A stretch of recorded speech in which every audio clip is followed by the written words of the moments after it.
విలేకరుల పట్ల అనుచిత వ్యాఖ్యలు చేసినటువంటి రాజ్యసభ సభ్యులు విజయసాయి రెడ్డి గారు విలేకరులకు బేషరతుగా క్షమాపణ చెప్పాలని కదిరి పట్టణ వర్కింగ్ జర్నలిస్టులు ఈరోజు నిరసన వ్యక్తం చేస్తున్నాం.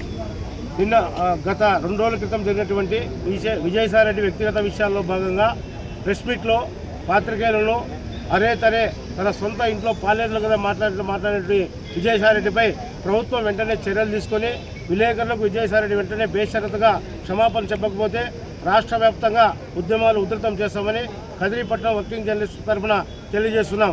జర్నలిస్టుల ఐక్యత వర్ధిల్లాలని కోరుతూ ఈయన రాజకీయ నాయకుడు అయినప్పటికీ కానీ సంస్కారం లేకుండా అనుచిత వ్యాఖ్యలు విలేకరులపై మాట్లాడడం సమంజసం కాదు. అందుకే ఈరోజు కదిరి పట్టణ వర్కింగ్ జర్నలిస్ట్ అందరూ కూడా విజయసాయి రెడ్డి వ్యాఖ్యలపై నిరసన వ్యక్తం చేస్తున్నాం. భవిష్యత్తులో విజయసాయి రెడ్డి కాదు ఏ నాయకుడైనా కానీ ఒళ్ళు దగ్గర పెట్టుకుని విలేకరులను దూషించి మాట్లాడితే బాగుండదని ఈ సందర్భంగా జర్నలిస్టుల తరఫున హెచ్చరిస్తున్నాం. విజయసాయి రెడ్డి జర్నలిస్టుల ఐక్యత